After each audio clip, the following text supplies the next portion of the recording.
Hello guys. तो ये मेरी पहली वीडियो होने वाली है ज्योग्राफी से रिलेटेड, और आज हम पढ़ेंगे क्लास 9th की जो ज्योग्राफी है उसका चैप्टर फर्स्ट, जो है India size and location.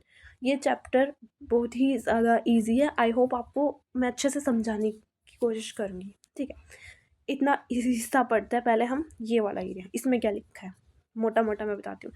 India is one of the ancient civilisation in the world. ये कह रहा है कि इंडिया जो है, हमारा जो भारत है, वो अब सिविलाइजेशन क्या होता है? सिविलाइजेशन होता है सभ्यता। सभ्यता मतलब बहुत टाइम से लोग रहते हुए आ रहे हैं। तो हमारा इंडिया ऐसा देश है जहाँ पे बहुत सालों से लोग रहते आ रहे हैं।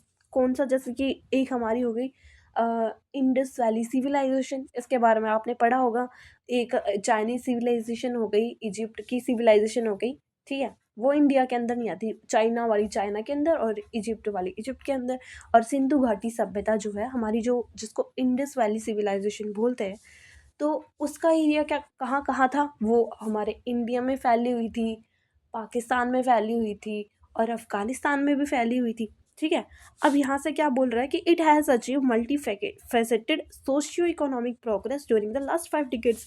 की डिकेट्स माने 10 साल। अब ये बोल रहा है 5 डिकेट्स, 5 डिकेट्स मतलब 50 साल। तो ये बोल रहा है ड्यूरिंग द लास्ट, इसने पिछले 50 सालों के दौरान बहुत प्रोग्रेस की है, इकोनॉमिक प्रोग्रेस। ठीक है, socio economic progress. It has move forward displaying remarkable progress in the field of agriculture, industry, technology and overall economic development. ये बोल रहा है it has move forward displaying. अब ये बोल रहा है कि अब ये जो हमारा देश है वो थोड़ा आगे बढ़ चुका है। किस क्षेत्र में प्रोग्रेस? किस किस फील्ड में प्रोग्रेस? एग्रीकल्चर में, इंडस्ट्री में, टेक्नोलॉजी में, और देखा जाए तो पूरा ओवरऑल इकोनॉमिक डेवलपमेंट जो है हमारा देश कर रहा है। ठीक है, India has also contributed significantly to the making of world history. India ने जो है वर्ल्ड हिस्ट्री में भी कंट्रीब्यूट किया है। ठीक है, उसके बाद पढ़ते हैं हम location. India is a vast country. Vast country कैसे? वास्ट मतलब भिन्न, डाइवर्स। वो डाइवर्स कंट्री हमारा कि जोग्राफिकली भी, और देखा जाए हमारे कल्चर भी। इंडिया के अंदर बहुत टाइप के कल्चर है। ठीक है, उसके बाद lying entirely in the northern hemisphere. अब मैं आपको एक बात बताती हूँ, ठीक है, ध्यान से सुनना। ये हमने ले लिया, इसका कलर क्या रखे? ब्लैक रखते हैं। ठीक है, हो गया। तो जैसे ये मान लो ये अर्थ है। क्या है? ये अर्थ है। ठीक है, हमने पहले इस अर्थ को डिवाइड कर दिया, ऐसे ऐसे डिवाइड कर दिया मान लो। ठीक है, तो ये ऊपर वाला कौन सा एरिया बन गया? Northern, north. और नीचे साउथ का पार्ट, साउथ पार्ट हो गया। तो इसको बोलेंगे हम नदर्न हेमिस्फीयर, इसको बोलेंगे सदर्न हेमिस्फीयर। ठीक है, इतना क्लियर हुआ? ठीक है, कहाँ है? ठीक है, तो lying entirely in the northern hemisphere, ये दिख रहा है। ये जो ऊपर वाला एरिया है ना, ये पूरा ऊपर वाला एरिया, ये वाला है ना, ये ऊपर वाला एरिया नॉर्दर्न हेमिस्फीयर, और ये जो नीचे वाला एरिया है ये साउथ सदर्न हेमिस्फीयर। रुको,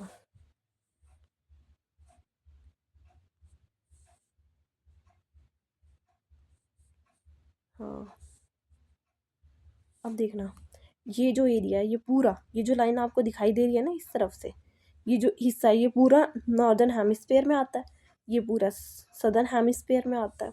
ठीक है, उसके बाद the mainland extend between the latitude 8 degree 4 minute north to 37 degree 6 minute north. ये क्या बोला है? ये क्या चीज़ है? देखते हैं। अब बताए यहाँ पे जो आपको दिखाई दे रहा है, देखो यहाँ पे आपको दिखाई दे रहा है, यहाँ पे 0 डिग्री इक्वेटर, एकदम बीच की लाइन, ये 0 डिग्री इक्वेटर है। इस जैसे हम ऊपर की तरफ बढ़ते जाएंगे, ये लैटिट्यूड जो है, अब लैटिट्यूड होती है ऐसी ऐसी लाइन। ठीक है, ऐसी इमेजिनरी लाइन, जो जैसे ये 75 degree north, 60 degree north, 45 degree north, 30 degree north, 15 degree north. ठीक है, अब ये बोल रहा है कि जो हमारा इंडिया है वो यहाँ कहीं से, देखो अगर मैं आपको बताऊँ ना, यहाँ से ये जो है ये जो है इधर से 8 डिग्री नॉर्थ आ जाएगा, ठीक है। और ऊपर की तरफ 8 डिग्री 4 मिनट नॉर्थ, और ऊपर से ऐसे ऐसे कहाँ पे, ऐसे कितना हो रहा है ये हो रहा है यहाँ पे 37 डिग्री 6 मिनट नॉर्थ। इतना क्लियर हुआ?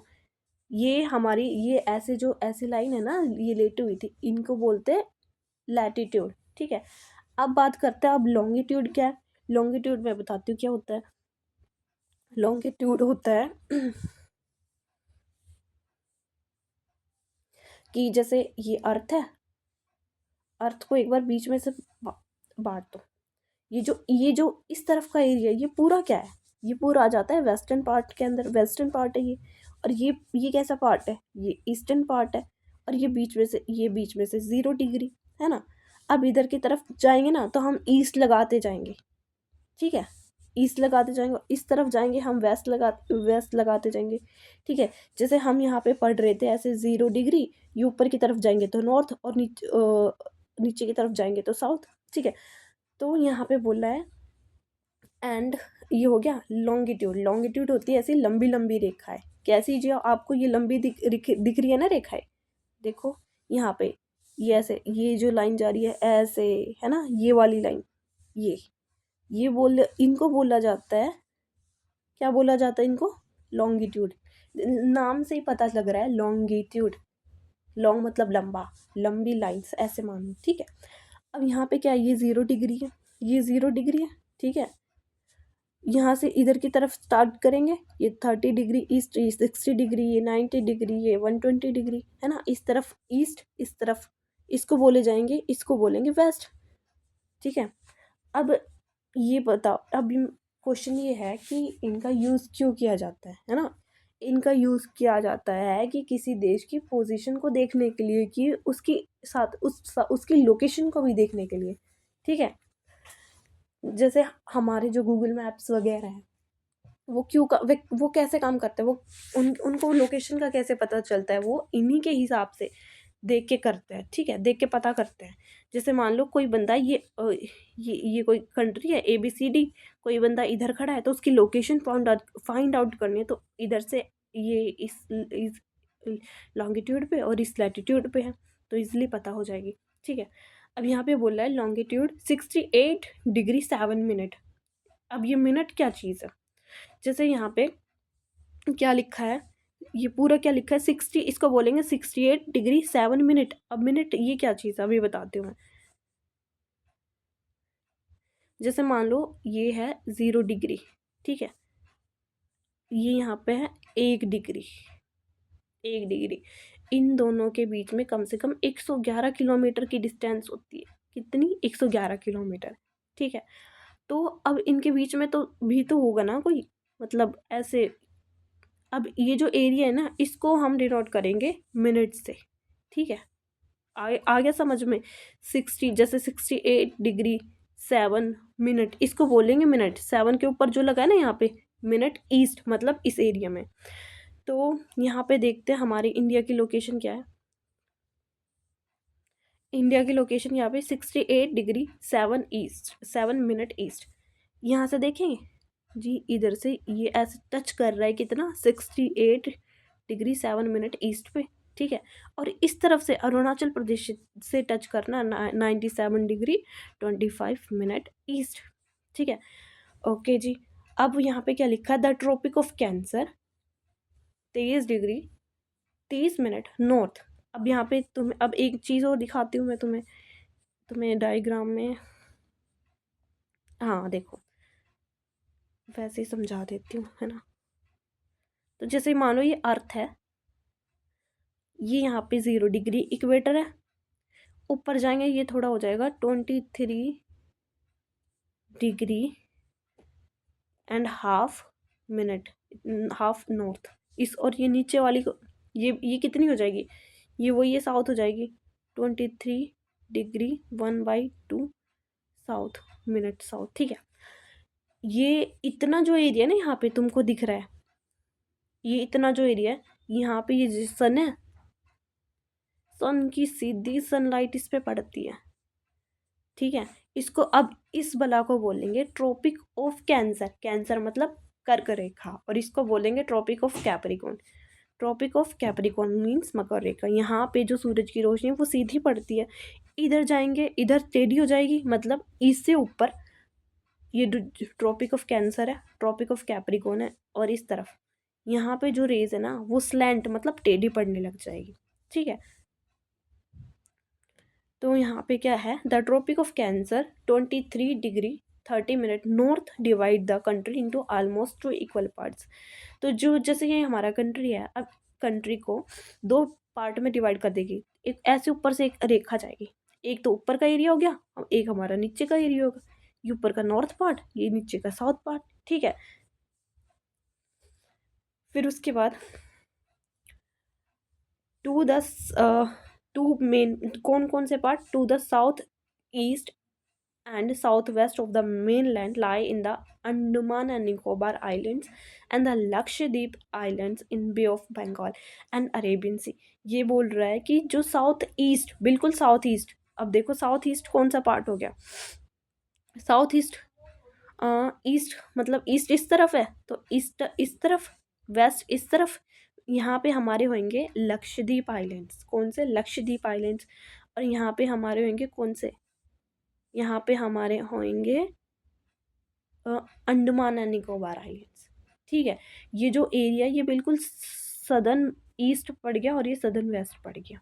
ओके, ठीक है, to the south east and south west of the mainland, जो मतलब हमारे इंडिया का साउथ ईस्ट कौन सा है, ईस्ट उस तरफ, मतलब इस तरफ अंडमान एंड निकोबार आइलैंड्स, और साउथ वेस्ट कौन सा है, लक्षद्वीप आइलैंड्स। अब लक्षद्वीप आइलैंड्स कहाँ पे है, अरेबियन सी के अंदर। ठीक है, ये जो एरिया है इसको बोलेंगे ये यहाँ पे बोलेगा, इसको बोले जाएगा बे ऑफ बंगाल। और ये जो एरिया है, ये जो समुद्र का एरिया दिख रहा है बेसिकली आपको, इसका नाम है अरेबियन सी, और ये समुद्र का एरिया यहाँ पे है बे ऑफ बंगाल। तो इसने बोला है कि यहाँ पे है हमारा जो अंडमान एंड निकोबार आइलैंड्स, और यहाँ पे हमारे लक्षद्वीप आइलैंड्स। ठीक है, तो चलते आगे, फाइंड आउट, ये तो ऐसी है। उसके बाद है size. The land mass of India has an area of 3.28 million square kilometre. Bharat का जो एरिया है वो 3.28 मिलियन स्क्वायर किलोमीटर है। मतलब कि India total area accounts for about 2.4% of the total geographical area of the world. इसने बोला है कि जितना भी पूरी दुनिया के अंदर जितना भी लैंड मास है ना, मतलब धरती है, उसका 2.4% भारत के पास है, भारत के पास। ठीक है, फिर from figure 1.2 it is clear that, अब ये फिगर आपको दिख रहा है, रुक जाओ नीचे चलते हैं। Figure 1.2 it is clear that, जो एरिया वाइज बात की जा रही है, यहाँ पे सबसे पहले जो यहाँ पे सबसे पहले जो ये बताया गया ना, सबसे ज़्यादा जो एरिया किसका है, ये रशिया का है, फिर कनाडा का, फिर एशिया यूएसए का। ठीक है, फिर चाइना, ब्राज़ील, ऑस्ट्रेलिया, और इंडिया का नंबर आता है 7th। ठीक है, 7th रैंक आती है इंडिया की। Okay, India has a land boundary. इसने बोला है India has a land boundary. Land मतलब धरती, धरती की, सिर्फ धरती की मिला के भारत की जो बाउंड्री है वो 15,200 किलोमीटर की है। And the total length of the coastline of the mainland including Andaman and Nicobar and Lakshadweep is 7516.6 kilometre. इसने बोला है कि जैसे कि यहाँ पे हमारे ये जो सिर्फ इंडिया की ऐसे सारी बाउंड्री टच करके, सारी बाउंड्री जो टच करके वो इतनी आती है, कुछ कितनी आती है, यहाँ पे बोल रहे हैं ना 15,200 किलोमीटर। ठीक है, और ओनली सिर्फ अब मैं बता रही हूँ सिर्फ ये एरिया, कौन सा ये एरिया, यहाँ पे जितने भी आइलैंड्स हैं, मान लो ऐसे छोटे मोटे हैं, ये सारे आइलैंड्स हो गए, और इस तरफ के आइलैंड मतलब लक्षद्वीप आइलैंड, और ये आइलैंड कौन से हो गए, अंडमान निकोबार, ये लक्षद्वीप आइलैंड हो गए। अब जैसे अब इनका एरिया भी तो काउंट किया जाएगा, ये वाटर बाउंड्रीज है, ये अच्छा ये पूरा एरिया, ये पूरी एक बाउंड्री हो गई, ये 2, ये 3, ये 4, मतलब अलग अलग आइलैंड्स है, बहुत सारे आइलैंड्स है ना, तो सबकी हमने बाउंड्री को नापना है। इधर भी बहुत सारे आइलैंड है, अंडमान और निकोबार के अंदर। अच्छा, इसका भी एरिया, इसका भी एरिया, इसका भी एरिया, तो सबका एरिया मापने के बाद जो हमारा एरिया बचेगा वो कितना आएगा? कितना आएगा वो एरिया? वो आएगा 7516.6 किलोमीटर। ठीक है। India is bounded by the young fold mountains in the north west, north and north east. Bounded by young fold mountains. Young fold mountains मतलब अभी बताती हूँ। ये हमारा इंडिया है। इंडिया के अंदर ये जो यहाँ पे ना इतना एरिया, यहाँ से लेके यहाँ से लेके, है ना, यहाँ से लेके यहाँ से ये सारे हिमालयाज हैं। ठीक है। और जो एरिया बताया गया नॉर्थ, अब ये ईस्टर्न पार्ट हो गया, ये थोड़ा नॉर्थ पास्ट पार्ट हो गया, है ना। तो यहाँ पे हिमालयाज है और ये इनको यंग फोल्ड माउंटेन्स भी बोला जाता है क्योंकि ये नए नए। ठीक है। फिर India is bounded by the young fold mountains in the northwest, north and northeast. South of about 22° north latitude, it begins to taper and extend towards the Arabian. अब 22° north it begins to taper, मतलब taper मतलब थोड़ा ऐसे नुकीला type में ना, and extend toward the Indian Ocean dividing into 2 ocean. अब ये बोल रहा है इसको 2 ओशियन में डिवाइड कर देता है, Arabian Sea in on the west and bay of Bengal in the east. देखो ये हमारा मैप है। ठीक है। ऐसे गए, ऐसे गए। ठीक है। यहाँ पे 22° इस तरफ है, मान लो इस तरफ है 22°।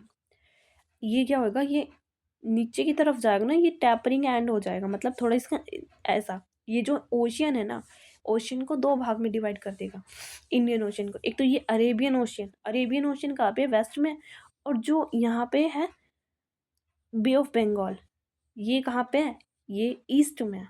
ठीक है। इसने ये बात बोली है। और ऊपर की तरफ फोल्ड माउंटेन्स है, दैट इज हिमालयास। ओके।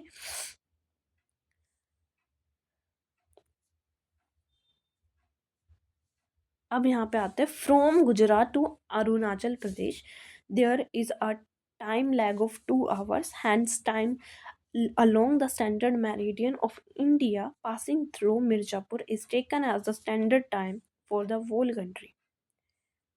अब ये बोला गया यहाँ पे, इस लाइन का मतलब पता है क्या? फ्रॉम गुजरात टू अरुणाचल प्रदेश। ध्यान से देखो, गुजरात टू अरुणाचल प्रदेश, ये हमारा मैप दिखाई दे रहा है। इसने बोला है जैसे बच्चों की, ये जो ये गुजरात है, गुजरात है, और ये अरुणाचल प्रदेश है।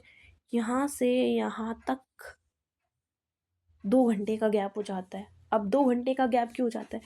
कि जैसे ये अर्थ है, अर्थ और ये सूरज है ना, मान लो सूरज की रोशनी इधर आ रही है, पहले इधर आ रही है, तो जैसे अर्थ जैसे घूमेगी ना, तो अब वो कैसे घूमते हैं, इधर ईस्ट, मतलब ईस्ट में सूर्य उदय होता है ना हमारा, तो जैसे ये इस तरफ घूमेगी तो हमारा जो अरुणाचल प्रदेश का एरिया है वो सबसे पहले आएगा, है ना, सबसे पहले आएगा।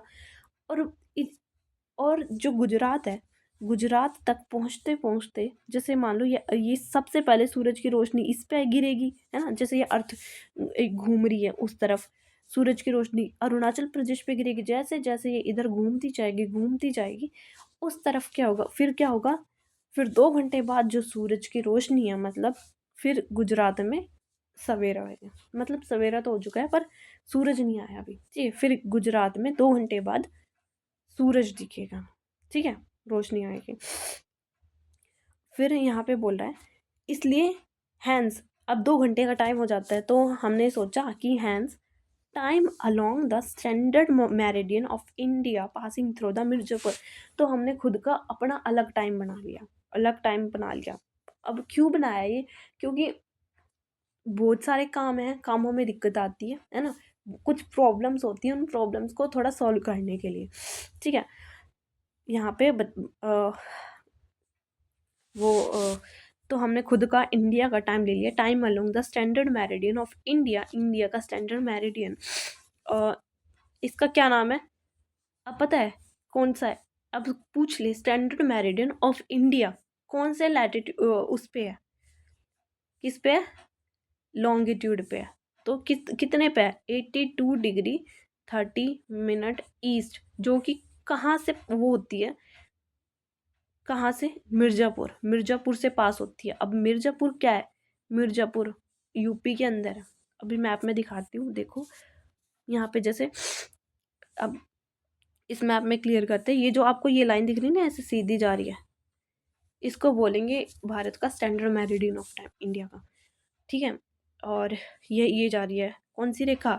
ये जा रही है हमारी ट्रॉपिक ऑफ कैंसर जा रही है, ठीक है। आई बात समझ में? अब अगली बात यहाँ पे क्या बोली गई है कि the latitudinal extent influences the duration of day and night as move from south to north. South to north, देखो जैसे ये है, ये हमारा साउथ का हिस्सा हो गया, ये नॉर्थ का हिस्सा हो गया। यहाँ पे 23 डिग्री है एंड हाफ नॉर्थ, है ना। अब मैंने आपको क्या बताया था कि जैसे ये सूरज है ना, सूरज की रोशनी जो है वो ऊपर 23, ऐसे समझो,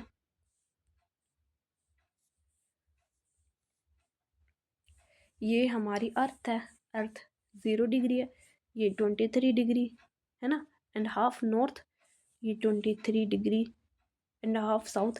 अब ये हमारा सूरज है, सूरज की जो रोशनी है ना वो इस हिस्से में, देखो कौन से हिस्से में, देखो इस हिस्से में जो है वो सीधी सीधी जाएगी थोड़ी, है ना। अब ये जो एरिया है ना, ये एरिया और ये एरिया यहाँ पे थोड़ी टेढ़ी हो जाएगी, ठीक है। इतनी बात क्लियर हुई। इससे क्या समझ में आता है कि जैसे हम यहाँ पे क्या लाइन लिखे, द लैटिट्यूडनल एक्सटेंट इन्फ्लुएंसेस, जो हमारा लैटिट्यूडनल एक्सटेंट है वो प्रभाव किस चीज़ पे डालता है? The duration of day and night, कि दिन कितने घंटे का रहेगा, रात कितने घंटे की रहेगी, as one move from south to north, south से नॉर्थ की तरफ जाएंगे। अब साउथ में क्या है? साउथ में इक्वल डे और इक्वल नाइट होती है। मान लो 24 घंटे हैं, 24 घंटे में 12 घंटे दिन और 12 घंटे रात, ठीक है, इक्वल डे और इक्वल नाइट है। और नॉर्थ में क्या है? नॉर्थ में ये होता है कि गर्मियों के समय, अब मैं बताऊं साउथ में ऐसा क्यों होता है इक्वल डे और इक्वल नाइट, क्योंकि जो सूरज की रोशनी है वो सीधी पड़ती है इस हिस्से में, ठीक है। और नॉर्थ में क्या होता है? नॉर्थ में जैसे गर्मी का सीजन है तो उस समय दिन लंबे और रात छोटी, और सर्दियों के सीजन में क्या होगा? रातें लंबी और दिन छोटे, ठीक है। उसके बाद इंडिया एंड द वर्ल्ड, यहाँ पे क्या है? The Indian landmass has a central location between the east and west Asia. हमारा जो ईस्ट एशिया और वेस्ट एशिया, ईस्ट और वेस्ट एशिया इन की landmass has a central location. Central location कैसे है? ये जो थोड़ा ये हो गया वेस्टर्न एशिया, है ना, और ये ईस्टर्न एशिया हो गया, और ये हमारा इंडिया जो वो बीच में पड़ गया, ठीक है। India is the southward extension of the Asian continent. ये एशियन कॉन्टिनेंट दिख रहा है हमारा, ये जो पूरा दिख रहा है ना, ये ऐसे देखो, ये जो दिख रहा है ये पूरा एशिया है। एशिया का सबसे नीचे साउथ का हिस्सा ये हमारा ये साउथ में पड़ता है, साउथवर्ड एक्सटेंशन है। ये ईस्ट की तरफ, ये वेस्ट की तरफ, ये ऊपर नॉर्थ की तरफ, और ये हमारा हिस्सा साउथ में पड़ गया, इंडिया, ठीक है, साउथवर्ड एक्सटेंशन है। The trans ocean routes which connect the, अब ट्रांस इंडियन ओशियन रूट्स क्या, कौन सा रूट है? Which connect the countries of Europe in the west and the countries of Asia east Asia provide strategic central location to India. अब यहाँ पे देखो, यहाँ पे जो है ना, वेस्ट में तो यूरोप से, इधर ऐसे यूरोप से कनेक्ट होते हैं हम, इधर साउथ एशिया से, ये सारे साउथ एशियन कंट्रीज हैं, ठीक है। अब ये इतना इम्पोर्टेंट क्यों है? क्योंकि यहाँ से जब हमने व्यापार करना होता है ना, और इंडिया की लोकेशन क्या है? इंडिया की लोकेशन एकदम बिल्कुल परफेक्ट है। कैसी है? परफेक्ट। अब परफेक्ट किस वे में? परफेक्ट किस वे में मैं बताती हूँ। मान लो कि व्यापार करना है ना, इंडिया की लोकेशन एकदम सेंट्रल में है, व्यापार करना है तो ये यहाँ से भी ऐसे चला जाएगा, यूरोप में व्यापार हो गया, है ना, ये इस तरफ अफ्रीका में भी व्यापार हो जाएगा, ये थोड़ा ऑस्ट्रेलिया में भी, और ये इस तरफ में भी। तो इंडिया की लोकेशन ही इतनी अच्छी है कि ये हर जगह से व्यापार कर रहे हैं, ठीक है। ये थोड़ा घूम के जाएगा, ये इधर भी कर लेगा, ठीक है, दूरी पड़ेगी, लेकिन अब इंडिया की लोकेशन देखो कितनी अच्छी है, ठीक है।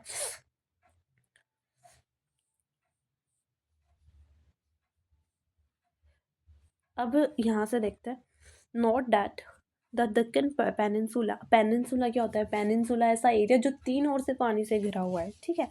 प्रो अब दक्कन क्या, दक्कन कौन सा है? दक्कन मैं बताती हूँ। ये हमारा इंडिया दिख रहा है, ये ऐसा करके, ये ऐसे गुजरात यूँ करके, ये यूँ है ना। फिर ये जो एरिया है ना, ये ऐसे ट्रायंगल की शेप में, ये इसको बोला जाता है दक्कन पेनिनसुला, ठीक है। दक्कन पेनिनसुला, पेनिनसुला माने पठार, सॉरी, पेनिनसुला का मतलब है जो तीनों ओर से पानी से घिरा हुआ है, जैसे एक इधर से भी और इधर से भी, है ना। तो कहाँ पे थे हम? Note that the Deccan Peninsula protrudes in the Indian Ocean, thus helping India to establish close contact with West Asia. जो हमारा दक्कन पेनिनसुला है वो नीचे की तरफ है थोड़ा इंडियन ओशन के अंदर, तो हमारा जो इंडिया है वो वेस्ट एशिया, किससे? वेस्ट एशिया से, अफ्रीका और यूरोप से क्लोज कांटेक्ट बनाने में हेल्प करता है। फ्रॉम द वेस्टर्न कोस्ट और with south east and east Asia from the eastern coast, है ना। ये कहना चाह रहा है कि ये जो यहाँ पे है ना, दिख रहा है ना,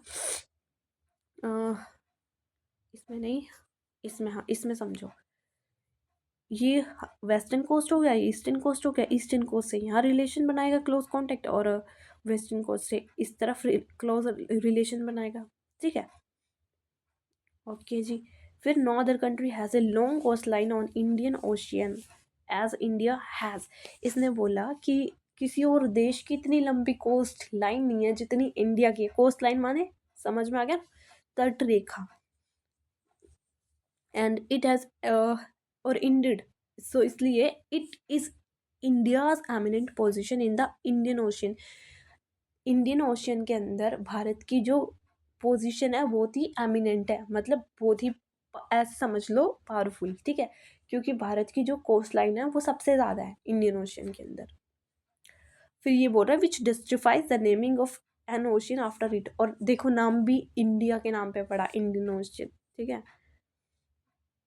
यहाँ पे देख लेते हैं, since the opening of the Suez canal in 1869, 1869 में सुएज कैनाल, सुएज नहर खुली थी, जिससे कि इंडिया का जो डिस्टेंस है from Europe has been reduced by, Bharat की जो दूरी है यूरोप से वो 7,000 किलोमीटर कम हो गई थी, ठीक है। 7,000 किलोमीटर कम हो गई थी।